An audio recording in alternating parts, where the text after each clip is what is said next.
Right now at 6, though, Oakland celebrating a steep drop in crime, but community leaders say there's more work to be done. This really is an all-hands-on-deck moment. Oh, we'll break down the new numbers, what city leaders credit for the decline, and how they hope to build on that momentum. Plus, it's back-to-school season around the Bay Area. We'll introduce you to an East Bay father leading the charge to make the streets safer for kids. I walk the talk with me. Let's do this, and we'll get some change. And a sliver of hope for California's struggling solar industry, the court ruling that could bring back some incentives that were gutted over the past few years. And later, red and gold meets blue and orange for an open joint practice in Santa Clara. We'll meet members of the 49er faithful who say this is the year the team finally delivers a title for the younger generation. So they need to be able to eat a Super Bowl. This is CBS News Bay Area with Juliette Goodrich. And good evening. We begin with a promising trend in Oakland. Crime is dropping significantly, continuing a shift that started last year. So Oakland police data through the first half of the year shows violent crime fell by 29%. That's compared to the first 6 months of 2024. And today, city leaders came together to celebrate the progress. Our Lauren Tom spoke with one activist who says Oakland cannot afford to let up. Every week, Joe Griffin waits for a fresh set of numbers. They're not just statistics to him. They're a pulse check on the city of Oakland. And the numbers he's holding now tell a story of progress, as overall crime has dropped 28% in the first half of the year compared to the same time in 2024. So when I look at this, it just, to me, it tells a story of we need to invest in finding out what is actually working. City leaders say what's working is a united effort, an approach that includes grassroots crime prevention groups like Youth Alive, where Joe has worked for 16 years, and a more visible police presence. He's seen Oakland's crime patterns rise and fall. In 2023, overall crime spiked 17%. This year, he says the numbers show a momentum that the city can't afford to lose. I think it's the start of something, and I think that for folks who live in Oakland, for folks who want to change the narrative around how we think of Oakland, it shows that not only do we want public safety, but we're working towards it. City leaders say there's still more work to be done, but they're celebrating data that shows overall violent crime fell by 29% in the first 6 months of this year compared to last year. That includes a 21% drop in homicides, an 18% drop in aggravated assault, a 24% drop in rape, and 41% drop in robbery. Property crime is also dropping. Burglaries are down 19%, motor vehicle thefts down 45%, and larceny down 17%. Arson was the only category showing an increase by 9%. We have to talk about more about what we're doing because crime is going down, so we have to address the perception and the feeling of crime right now. Oakland's 911 response times are improving too. Now, 73% of emergency calls are answered within the first 15 seconds. It's still shy of the 90% statewide goal, but Mayor Barbara Lee says it's the progress the city has been craving. These results show that we're on the right track, but our work is far from done. We're going to keep building on this progress with the same comprehensive approach that got us here. That comprehensive approach hasn't come easy. The city had to close a more than $200 million budget deficit, forcing deep cuts to community resources. Youth Alive lost part of its city grant and $2 million in federal funding. Even so, Joe says these numbers show their work is having an impact. I think the key is that there isn't one thing. Is that this really is an all-hands-on-deck moment. What we're doing right now is saving lives. We have time to evaluate. We have time to figure out why it's happening, but we know that what's happening is good. So let's stick with it. This trend really started last year when violent crime dropped 19%, Oakland compared to 2023. The city attributing that to the revival of the ceasefire program, which is designed to intervene with people at high risk for committing gun violence. So Oakland's numbers also mirror a wider trend. There's new data from the state attorney general and the FBI. It shows overall violent crime was down across California and the entire country. Meantime, a brand new school year in Oakland is about to get underway with a change in leadership. Today, Oakland's interim superintendent was on hand to cut the ribbon on a brand new playground at Melrose Leadership Academy. It was completed in part by the Eat, Learn, Play Foundation and Kaboom. District leaders say the play structure was sorely overdue for a makeover. Superintendent Dennis Sadler says it's just one of many upgrades to the school campuses across the district. And to see the changes in the schools, the new playgrounds, the colors of the school, I am so thrilled and excited about school starting. Sadler replaces the longtime superintendent Kyla Johnson-Trammell, who was ousted after holding the post for nearly 10 years. Students go back to school in Oakland next Wednesday. So a number of Bay Area districts already back in session. Today, San Jose Unified students had their first day of school. Families were welcomed to Hoover Middle School with a balloon arch, red carpet, and even a DJ. Principal Andrew Anstead is proud of how far the school has come. It's the heart of our teachers, our staff, our volunteers, especially with PTSA. It takes a village. I feel like this is just another great example of when that comes together, really beautiful things happen for kids. And school is also already in session for some students in Walnut Creek, and one father is rallying fellow parents to petition for safer traffic measures, from extra pedestrian crossings to barriers and even speed signs. He tells our Suji Nam he hopes to collaborate with city leaders.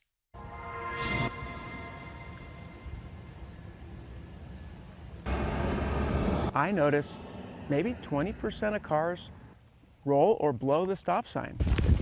Zach Smith moved to Walnut Creek a year ago in hopes of raising his family in a safe neighborhood. But he says intersections like these near his home have been a concern. If they're blowing the stop sign at 30 miles an hour, are they looking for the kid and the ball? Do they even care? And that is what sparked Smith to start a petition, urging the city to provide more traffic safety measures. Stop signs, speed bumps, speed humps, those signboards that show you how fast you're going with the blinking lights. He adds it will help slow drivers down when they're turning onto quieter streets from major roads. I notice the cars just fly by. We've got a church, we've got a school. According to the city of Walnut Creek, from 2015 to 2021, there were more than 1,300 car injury collisions, of which 165 involved pedestrians. Of those cases, 20 people were killed or severely injured. School is starting up now, so we are going to be doing a lot of extra enforcement. Walnut Creek Mayor Cindy Darling says she hears the residents' concerns, and they're working towards the goal of Vision Zero, zero traffic-related deaths. She adds that more driver educational outreach, along with their recent hiring of 5 more police officers for traffic enforcement, will make an impact. We also have some high visibility traffic enforcement coming up, and we do that in conjunction with our adjacent cities. And we look at the hot spots and see if we can help educate people on the importance of following those speed limits. Meanwhile, Smith says putting in more yard signs like these, especially near schools, will make a difference. Here comes a car coming down the street.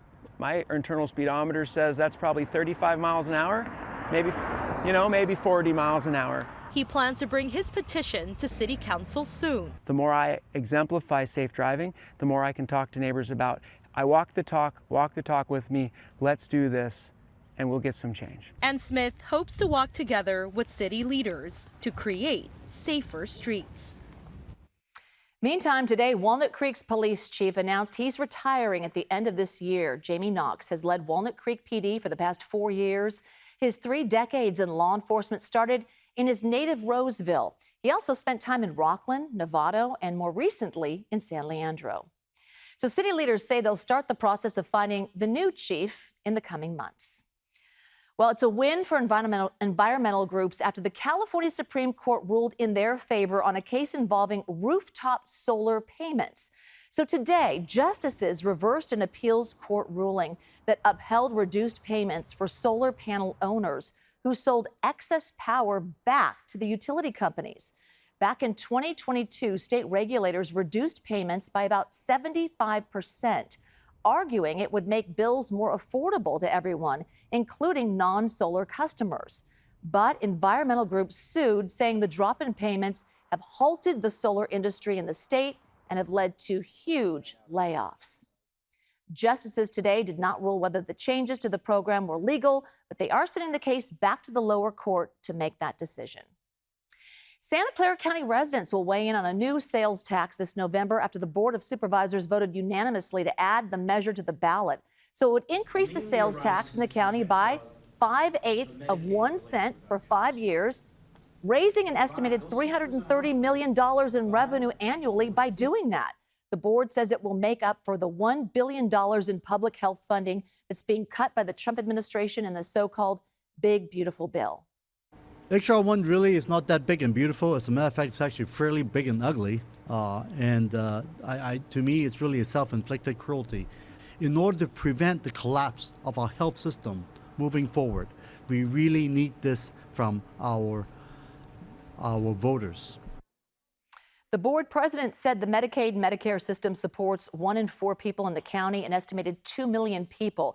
If voters approve the measure, the tax will go into effect April 2026.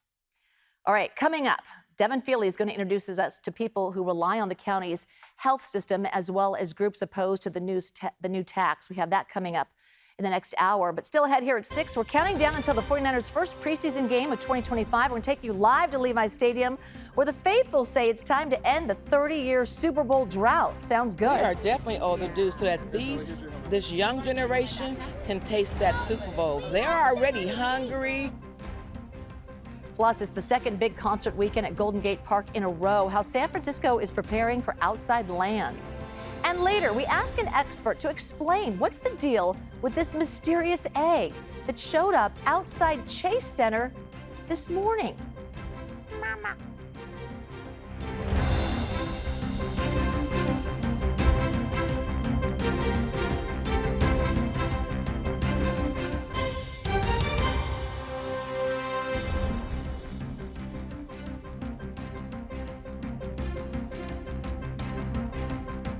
There's the countdown. We're less than 48 hours away from the 49ers' first preseason game against the Denver Broncos. You can watch it right here on KPIX. Today, the Red and Gold got ready for their debut with a joint practice with the team they'll be facing on Saturday.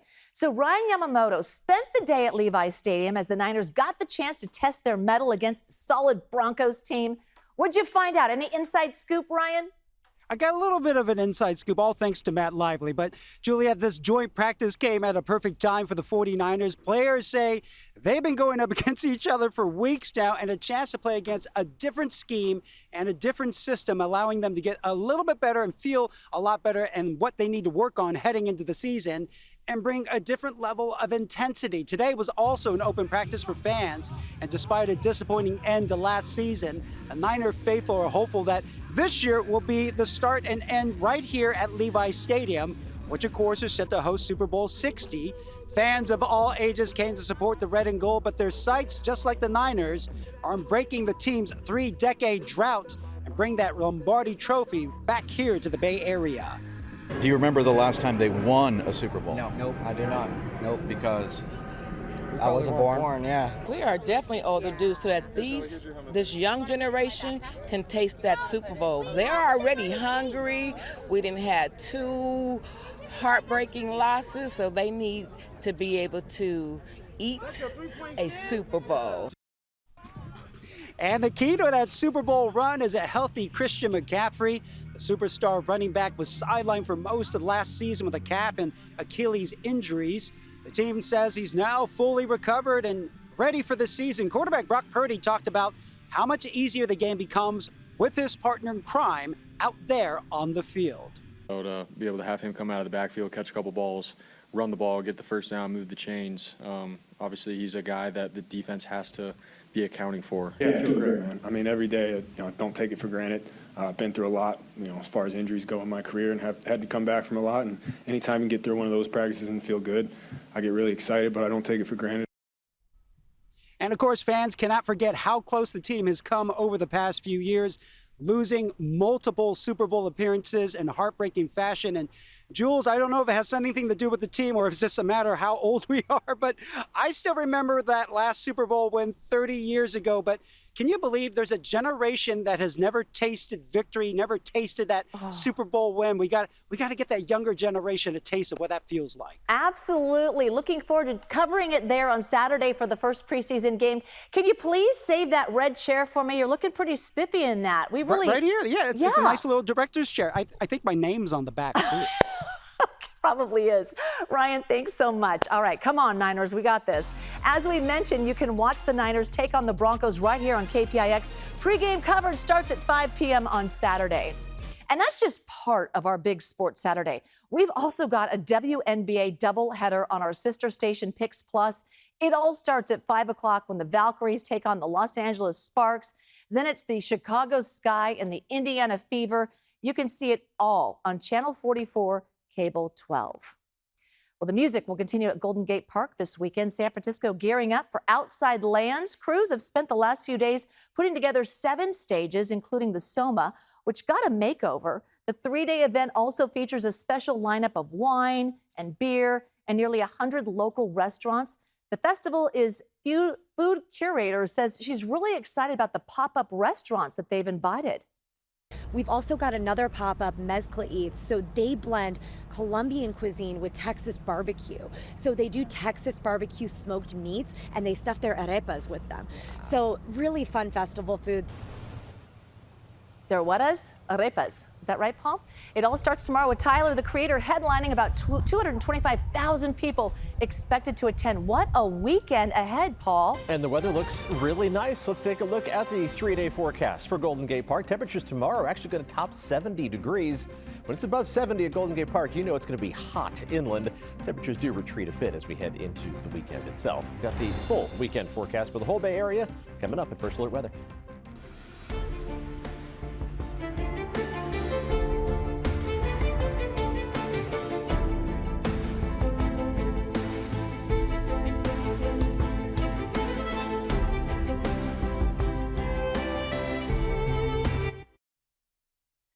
All right, so a fun daytime activity for the summer, maybe. Take your dog kayaking. Yes, we saw some kayakers enjoying the sun today with their 4-legged friend at the reservoir in San Jose. Others just enjoying some nice weather for fishing. I like that. Pup. Take your pup in the kayak. Yeah, well, there's a life jacket and everything. Yeah. They make specific better than life jackets. Most do when they're out on That's true. They make specific boats. life jackets for dogs. So you can get one that's just the right size for him, and then you can just pick him up out of the water like that. That's cute. Yeah, it didn't look like his first time in the water, or her. No, hanging out. Yeah, and there's more heat, more water weather in store as we head into the weekend. A lot of folks are going to be flocking to the beach. Let's take a look at what you need to know as we head into the second weekend of August. As we look out from the top of Sutro Tower over the fog that is spreading out, but it's a pretty compact marine layer, and it's not going to spread too far away from the water as we head through the rest of tonight. But areas of fog tonight into early tomorrow morning.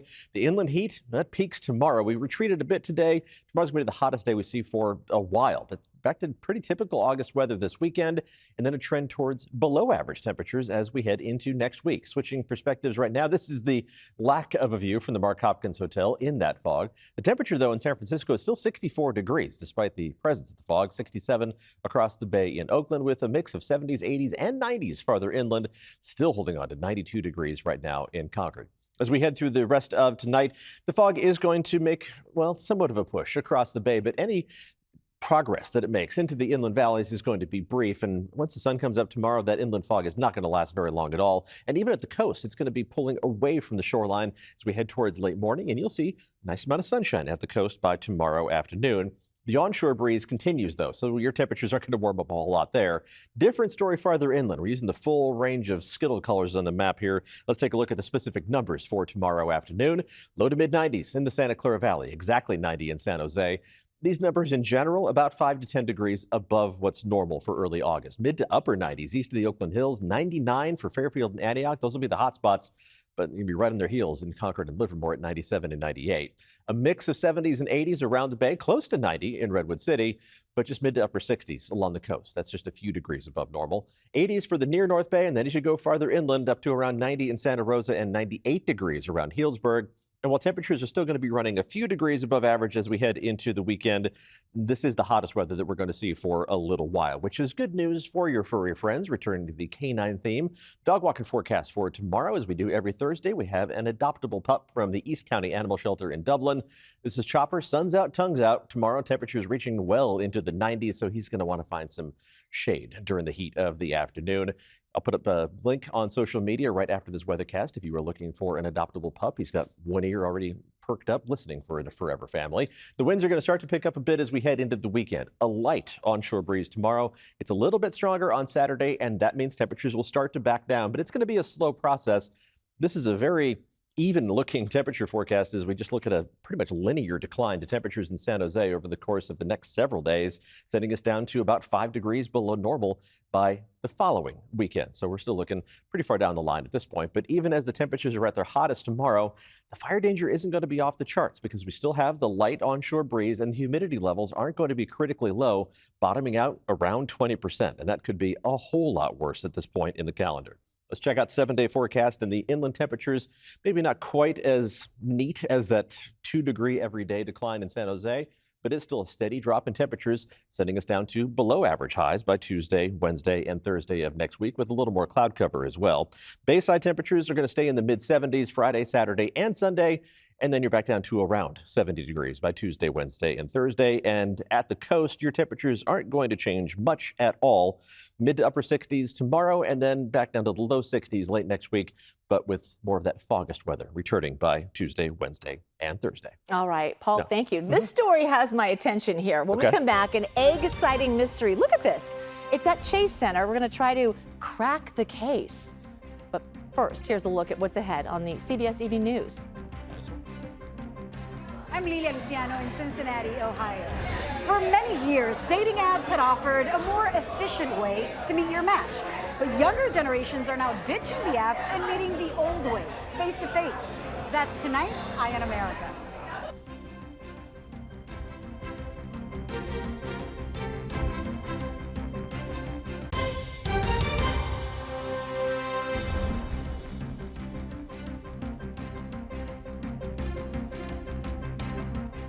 I love a good mystery. The Golden State Valkyries are trying to solve one at Chase Center tonight. A giant violet egg. It appeared outside Thrive City this morning. So you can see it just sitting on a small nest of feathers. There it is. The Valkyries say it's likely an undetermined bird species. So they called a professional wildlife expert to examine it. It's obviously an egg. The shape, pretty sure it's a bird egg, which is really exciting for bird lovers like myself. I have not seen an egg this large before. This is amazing. Where did we find this expert? Wow. Okay, so in the meantime, the Valkyries have moved the egg indoors at Chase Center very carefully. And today the team said that Monday night's game against the Connecticut Sun will be Bird Watchers Night, and all the fans will receive a free pair of binoculars just in case the egg hatches. Well, there you have it. CBS Evening News is next on KPIX. Local news continues on our streaming service, CBS News Bay Area. We're back here in 30 minutes with CBS News Bay Area at 7 o'clock. We'll see you there. We need to crack this case. What's in that egg?